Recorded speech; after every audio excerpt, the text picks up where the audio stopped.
मुर्शिदाबाद हिंसा में अब तक 200 लोगों को गिरफ्तार किया गया है।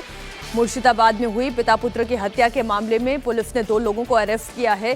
जिन 2 लोगों को गिरफ्तार किया गया है उनमें से एक दिलदार और दूसरा बांग्लादेश की सटी हुई सीमा का रहने वाला बताया जा रहा है और एक आरोपी कालू है जो बीरभूम का रहने वाला बताया गया है। मुर्शिदाबाद में पिछले दिनों हरगोविंद दास और चंदन दास की हत्या की गई। आरोप है कि गिरफ्तार आरोपी इस हत्याकांड में सीधे तौर पर शामिल थे। मुर्शिदाबाद में इस वक्त सेंट्रल फोर्स ने मोर्चा संभाला है। हिंदू कॉलोनियों में भारी संख्या में बीएसएफ की तैनाती है। जहां जहां हिंसा हुई वहां बीएसएफ के जवान मौजूद हैं। धुलियान के आसपास के इलाके में जहां भारी बवाल हुआ वहां पश्चिम बंगाल पुलिस रूट मार्च कर रही है। जो मुस्तैदी पुलिस अब दिखा रही है, अगर सुबह रहते दिखा दी गई होती तो शायद इतना नुकसान नहीं होता। घर नहीं चलते, हिंदू पलायन नहीं करते। मैं इस वक्त लालपुर सिंह पाड़ा में मौजूद हूँ, जहाँ पर पूरे इलाके में यहाँ पर आप देखिए जो तमाम फोर्सेस के जो लोग हैं वो इलाके में पैदल मार्च कर रहे हैं। रूट मार्च किया जा रहा है ताकि इलाके में शांति बरकरार रहे, क्योंकि यहाँ पर हिंसा हुई थी। धुलियान और आसपास के इलाके में ज़बरदस्त हिंसा हुई थी और इस रूट मार्च में हम देखिए बीएसएफ, आरएएफ और तमाम जो फोर्सेस के लोग हैं, सैकड़ों पुलिस बल और फोर्सेस के इन लोगों को यहाँ पर डिप्लॉय किया गया है। अलग अलग जगह पे जाकर, जहाँ पर ख़ास तौर पर सबसे ज़्यादा हिंसा हुई है उन जगहों पर जाकर रूट मार्च किया जा रहा है। जो भी लोग इकट्ठा हो रहे हैं उनको समझाया बुझाया जा रहा है कि इस तरीके का कोई भी विवाद अब ना करें जिससे तनाव जैसी स्थिति बने। लिहाजा इसी को देखते हुए ये पूरा रूट मार्च किया जा रहा है। बड़ी तादाद में बीएसएफ ने, सीआईएसएफ ने यहाँ पर फोर्सेस तैनात की है और ममता सरकार की जो पुलिस है वो भी यहाँ पर पूरा कैप्चर इलाके को कर रही है। पुलिस बल यहाँ पर मौजूद है और लाउड स्पीकर के साथ यहाँ पर मुनादी भी की जा रही है। पूरे लोगों को समझाया बुझाया जा रहा है कि इलाके में शांति बरकरार रखें ताकि यहाँ पर कोई भी मुश्किल पैदा ना हो। और लोगों से बातचीत देखिए तमाम पुलिस अधिकारी हैं वो यहाँ पर कर रहे हैं। इनको समझाया जा रहा है कि शांति बनी रहे, लोगों में विश्वास बना रहे, वो ज़्यादा ज़रूरी है। लेकिन सवाल बड़ा ये है कि जिस दिन हंगामा हुआ था उसके 12 घंटे तक के पुलिस क्यों नहीं आ पाई, जबकि पास में ही पुलिस स्टेशन है। ये सवाल हिंदू लोग उठा रहे हैं कि पुलिस इस तरीके से, जिस तरीके से अभी काम कर रही है, ये शायद अगर पहले कर लिया होता तो इतना बड़ा हादसा, इतनी बड़ी घटना नहीं होती। लेकिन अब पुलिस ने, आप देखिए तमाम जितने भी रैपिड एक्शन फोर्सेस के जो लोग हैं उनको यहाँ पर ले लिया। ये हिंदू बाहुल इलाका है। उन हिंदू इलाकों में ज़्यादा रूट मार्च किया जा रहा है जहाँ पर सबसे ज़्यादा हिंसा हुई है और लोगों से बातचीत की जा रही है कि कौन लोग थे, क्या थे। लेकिन लोगों में बहुत विश्वास नहीं हो पा रहा है कि वो पुलिस पर विश्वास कर सकें, क्योंकि पुलिस की जिस तरीके की भूमिका थी उस पर बहुत बड़े सवाल खड़े हुए हैं कि आखिरकार इतना बड़ा घटनाक्रम कैसे हुआ। जो पुलिस ऑफिसर्स उनसे बात करते हैं, सर रूट मार्च आप लोग कर रहे हैं और किस तरीके का आपको फीडबैक लोगों से मिल रहा है, क्योंकि बहुत डरे हुए हैं। शांति है, अभी कोई प्रॉब्लम नहीं। कैसे रूट मार्च में क्या क्या आप प्रायोरिटीज़ दे रहे हैं चीज़ों को? शांति बने रहे, इसके बाद कुछ नहीं। कितनी फोर्सेज है आपके? बहुत है। लोग डरे हुए हैं क्या? अभी शांति है, शांति है।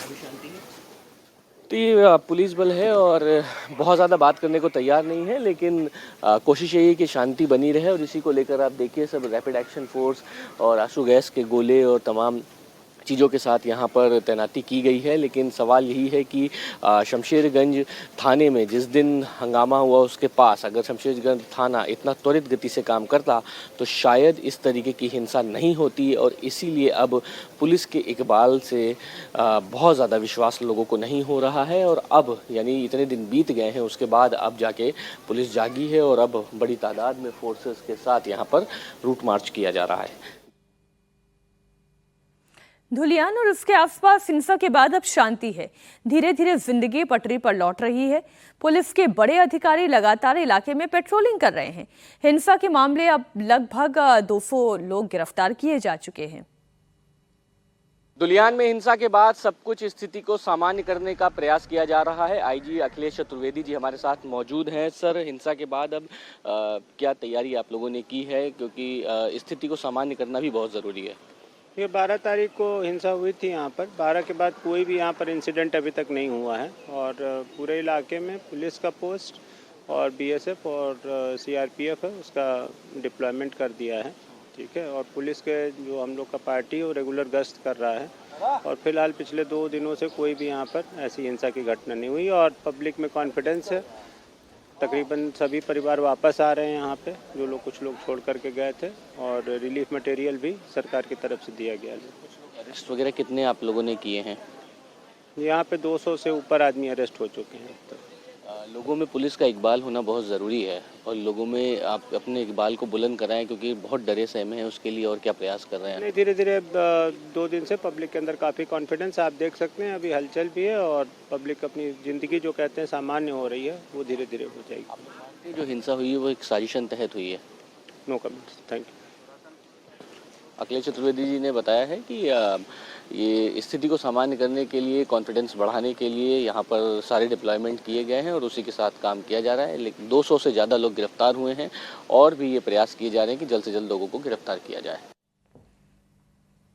मुर्शिदाबाद में पुलिस एक्टिव हुई है। यही काम अगर पहले हो गया होता तो शायद हिंदुओं को इतना कुछ सहना नहीं पड़ता।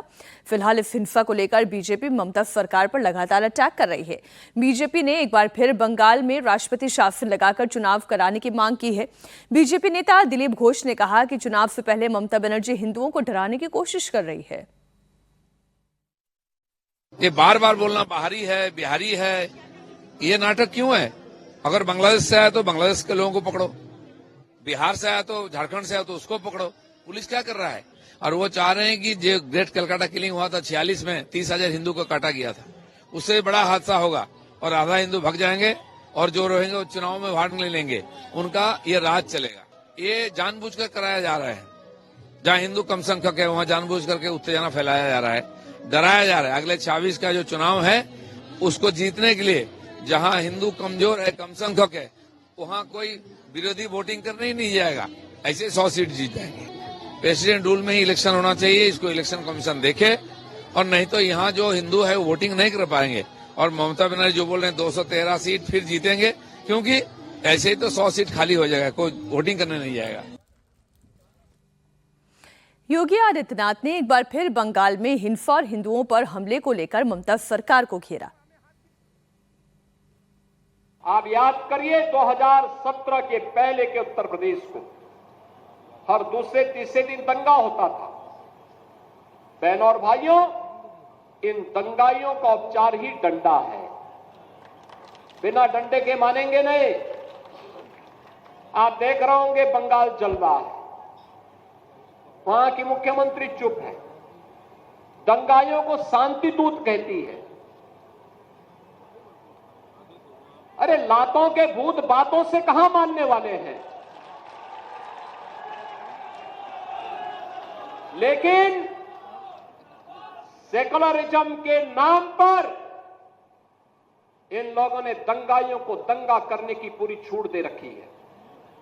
पूरा मुर्शिदाबाद पिछले 1 सप्ताह से चल रहा है, सरकार मौन है। बहनों और भाइयों, इस प्रकार की अराजकता पे लगाम लगनी चाहिए और मैं धन्यवाद दूंगा इस बात के लिए वहां की माननीय न्यायालय को, जिन्होंने वहां पर केंद्रीय बलों की तैनाती करके वहां के अल्पसंख्यक हिंदुओं की सुरक्षा की व्यवस्था करने के लिए कदम उठाया है। बंगाल में हिंसा को लेकर सियासत गर्म है। मुर्शिदाबाद के बाद कल साउथ 24 परगना में भी हिंसा भड़क गई है। साउथ 24 परगना के भंगार में उपद्रवियों की भीड़ ने वक्फ के नाम पर जमकर उत्पात मचाया। दंगाइयों ने पुलिस की गाड़ियों को आग के हवाले कर दिया, बाइक को रोड पर रखकर फूंक दिया। उग्र भीड़ ने पुलिस के ऊपर पथराव भी किया। सरकारी संपत्तियों को जमकर नुकसान पहुंचाया गया। साउथ 24 परगना में हुई इस हिंसा के बाद इलाके में भारी संख्या में पुलिस को तैनात किया गया है। कुछ तस्वीरें आपके सामने रख रही हूं। दंगाइयों ने जिस तरह से सड़क पर आगजनी की, बाइक को बीच रोड पर रखकर उसे आग के हवाले कर दिया। आप स्थिति का अंदाजा भर लगा सकते हैं इन तस्वीरों से कि हालात कितने बेकाबू थे। हालांकि बीएसएफ के तैनाती के बाद बहुत मामले में सुधार आया है और अब गिरफ्तारियां भी शुरू हो चुकी हैं।